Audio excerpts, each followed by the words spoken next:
morning, Kerry.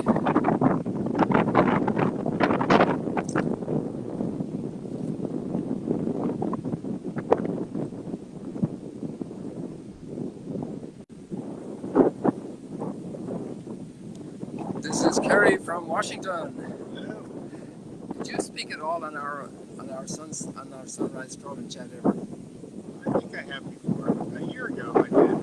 You spoke. You were on it. Yes, a little bit. And tell me, Kerry, how long are you following sunrise stroll and chat? Since the beginning. Since before God created the world? March 2020. March 2020. And how did you find it? I was here in January of 2020. Ah, okay. I Made a connection made there. a connection then, and I looked it up, and I've been following it. I follow it when I'm here too. Yeah, wow. So blessings, Magdala family, all you people who are there today. I see you. So, Kerry, will you want to walk with us a little bit, or? Look, And I want to just say hello to Maha. There's a reason why we have Kerry starting today. We'll have Maha another day. Maria Jose, the strong volunteers of this difficult period and giving life to many. Okay, Kerry, let's go and have a little chat. We'll be back with Maha another day, God willing. So I want to catch the window over here with the light, because that's always a nice moment. See the squadrons of these green invader birds. So we'll do a little commentary on the scriptures, but also maybe you can share a little bit. Look at that one up here. They're really multiplying. So we can do a little commentary on the scriptures, but also a little sharing about your experience and why you came to be a volunteer and what the Holy Land means to you and what's in your heart these times. Okay, tell us a little bit about yourself. You're from DC, you were raised in DC? I'm from Washington, D.C. I was raised there. I actually live in Maryland now, suburb outside of D.C. Okay. I was born in D.C. and grown up in that area all my life. I've been to the Holy Land many times. So there we got the window now, you see. Oh, beautiful. Been to the Holy Land many times, and I've been to Magdala several times now, and I love it here. It's very, this place is a place where you can encounter God. And Jesus is the feeling of Jesus here is very, very strong. It's a wonderful place to encounter the Lord. Actually, let's look over this way. Yes. This is so beautiful. You get the sunrise. Yeah, but I was watching the sunrise in the window. Sorry, it's okay, no, it's okay. I love No, I agree with you. I agree. I love the sunrise. I love coming. I want 5 inches there for sure. I love coming and praying in the morning here. Sunrise. It's a great place to come and just get closer to the Lord. And I see you every morning reading the scriptures. That's part of your day, isn't it, Kerry? Yes, I've been reading. I've actually read a lot of the Bible while I'm here. I'm trying to read the whole Bible. And I've been reading quite a bit here. Actually, I started out the first month or 6 weeks I was here. I was learning how to, and then giving tours in the Archeology and in the Duke and Altum. And Celine and also Father Kelly have given me a lot of direction on and scripture readings to include in the tours, and that's been very helpful. And I've been reading those as well. And I want to say that Kerry was a very treasured tour leader for many people that are very happy to have his explanations. And the reason we have Kerry on today is he's leaving tomorrow. And I remember a couple of days ago I told you that there was a crazy guy here who wanted to swim across the Sea of Galilee, and that's Kerry. That's right. But it didn't happen. Why didn't it happen? Well, as you can see, the winds have been pretty strong this week, so it hasn't been the conditions haven't been right, but it just means I have to come back. Fantastic. So I'll be back. So that's not the first time you think about swimming, is it? No.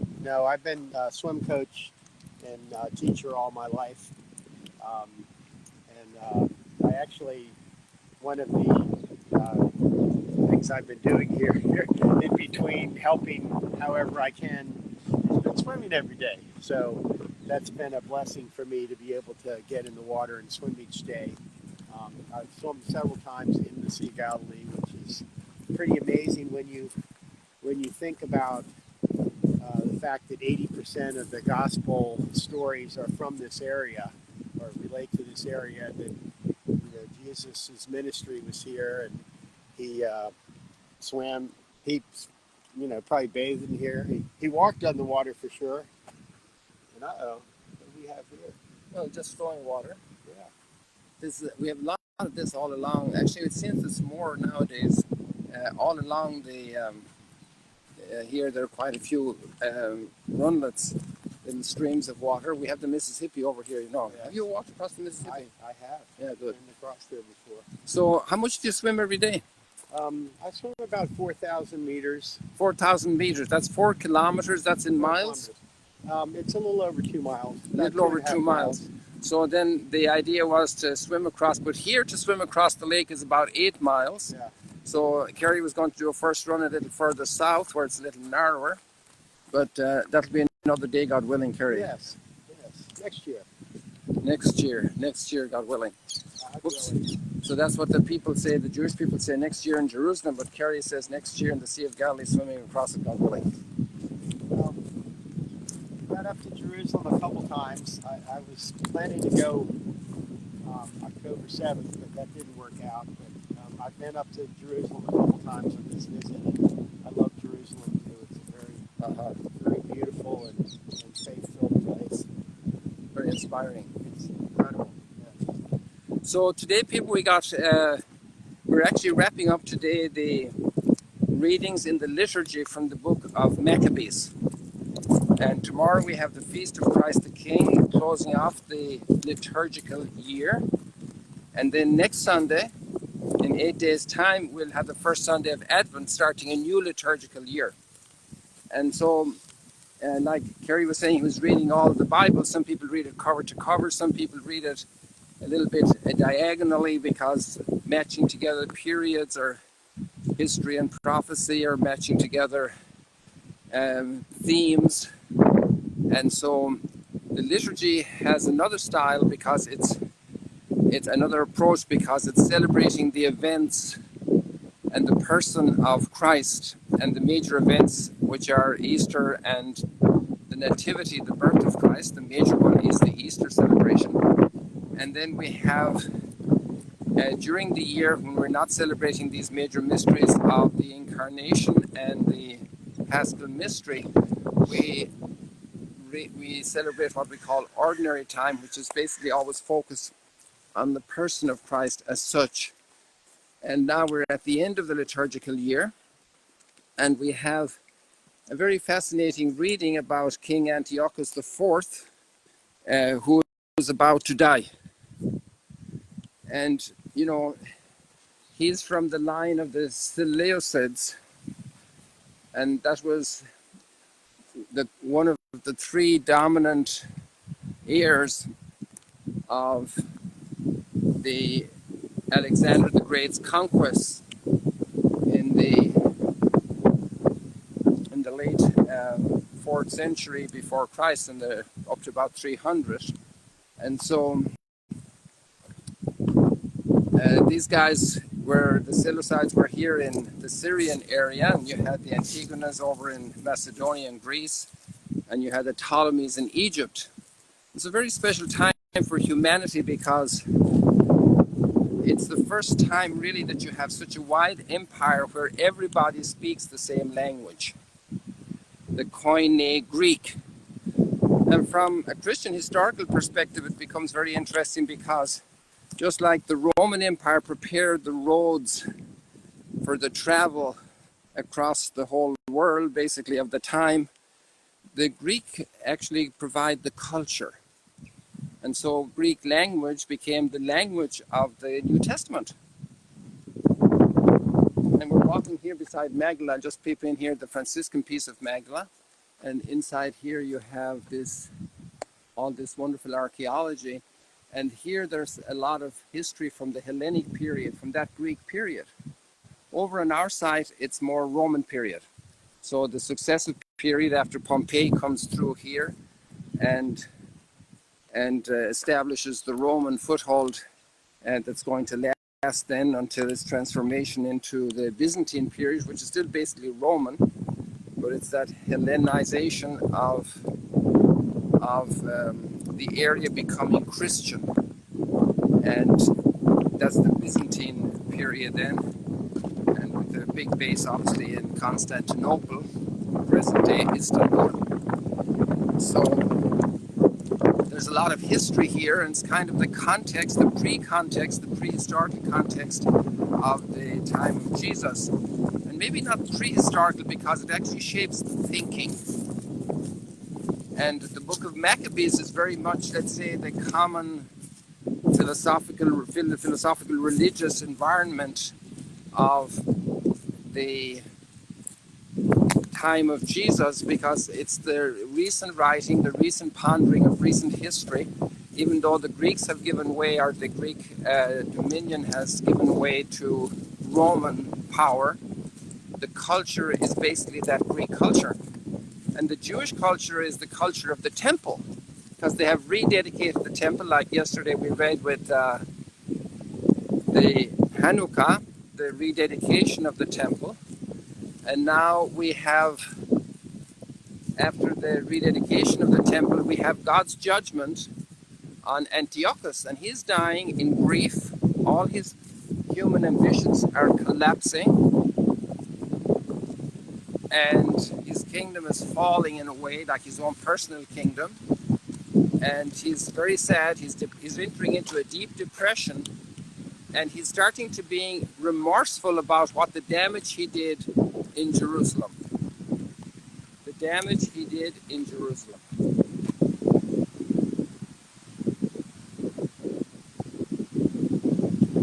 And all the kingdoms of the earth finish, and he begins to regret the bad things, and apparently he did many good things. And he even recognizes that the people considered him a good, kind ruler. But then he regrets his very bad behavior and attitudes and wiping out the people of Jerusalem, destroying the city. And that's interesting because, you know, things catch up with us. As Kerry is a swim coach, and he has worked with a lot of kids and adults in swimming and helping them to become athletically well. And I think somebody that's teaching realizes how you have to help people to train and to have a certain discipline, and then to the consequences. Let's say if they were on drugs or something, you know, you can probably speak volumes to that. Most parents can as well. You know, the consequences of actions. So there we have King Antiochus on his deathbed in a foreign land, grieving, and in a way that's God's judgment on him, you know. And obviously, from a Christian perspective, we would say we don't hate Antiochus. We would say, hopefully he had even that prayer on his lips, Lord, have mercy on me, a sinner. You know, this would be wonderful, and we pray that for every person who's been bad to us, just like Jesus taught us to do on Calvary.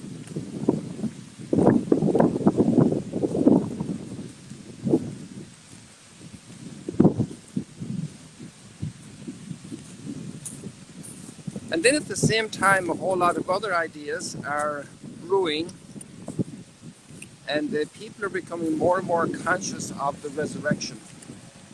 And so that throughout this question to Jesus, the Sadducees are against the resurrection.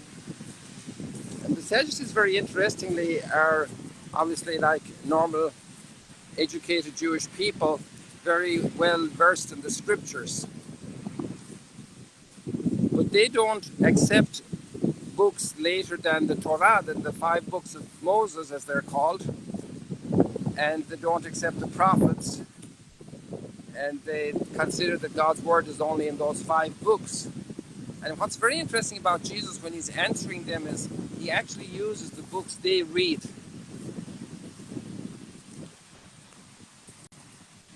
Look at what the rain did here. Kerry was just pointing out to me with his finger.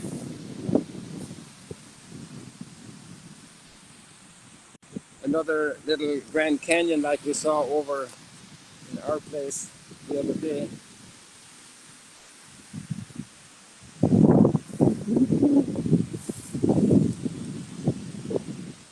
Maybe we can get down closer to the water here so that people can put their feet, they put their toes into the water here. The sunrise stroll and chat people like to do that. Look at these little flowers here. So small.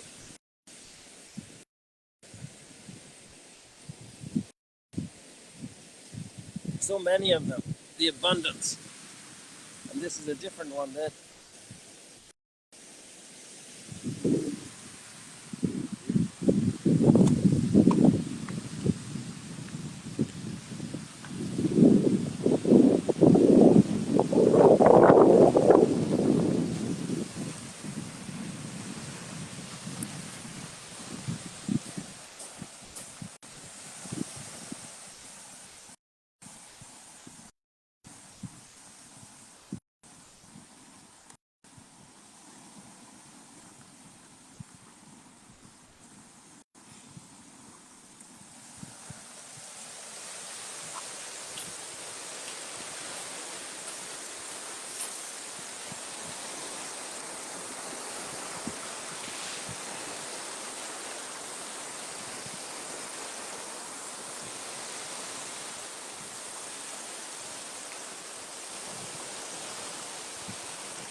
so Jesus makes two very strong points. One is you guys say you know the scriptures, but actually you don't. Because God is the God of the living, the God of Abraham, Isaac, and Jacob, the God who presented himself to Moses. I'm the God of the living. And the second point was the power of God to raise us from the dead. If God created the whole universe, Mount Arbel, and he created Kerry, and he created the sun and the stars, and we have no idea of the measure of the energy of the universe. Why can't God raise us from the dead? So Jesus is appealing to this observation of nature and the knowledge of the scriptures and the awareness of their own history as a people in God's plan to capture and accept and profess faith in the resurrection. I want to ask Kerry a question that's very pertinent for pilgrims also in the future. And he has a lot of contact regularly. He does his own little Facebook. And people were asking, well, why aren't you coming home? Why are you still here in these days of war? What do you say about that? Well, is it dangerous here? Is it scary? In the Galilee, there's actually at the place that we're staying in Magdala, we have Jews, Muslims, Christians, Druze, Bedouin, and we're all working together, getting along. So it's very safe. Galilee has a history of working together. And the waters here are, they breed community, I guess, because it seems like people want to work together here. And it's been very safe in this area. We've got the Lebanon border to the north, and we've got Gaza down in the south. But in this area, I feel very safe here. And I feel very close to the Lord here too. So, what did you tell your folks when they were all asking you, why don't you come home? What are you doing there? You're crazy. Well, I was drawn to be here, and I wanted to stay. I wanted to help if I could. I would have gone home if there wasn't anything for me to do, but I had a lot of things to do, and I'm still getting jobs, and I have just today and a little bit tomorrow left on this trip, and I have some things to do still. Kathleen was very fast there on the move. As soon as Thanksgiving was finished, she said, Kerry, put out the Christmas trees and start setting them up. Yeah, so we started setting them up yesterday, and we've got a manger scene we're going to set up today, and get ready for Kathleen to come and finish things off when she comes back. So yes, there's a lot of things to do, and it's a wonderful place. I get to we've been praying for peace every day, and it looks like the sides are talking now, so maybe the conflict will come to some kind of a resolution soon. We had some hostages released yesterday, and that's a good move. We're all very happy about that. So people, I think we'll leave that for today like this, and we thank Kerry for his service here for the last 3 months. But when did you arrive? What date? It was in right in the beginning of September or the end of August. I can't remember exactly. Okay, so it was 5 weeks later then this whole problem Yes. happened. So people, we'll do our famous self. God bless you. See you later, alligators. Blessings, Magdala family. I'll see you online. All the best. Now you know Kerry, whom you often see there. So see you later. God bless you.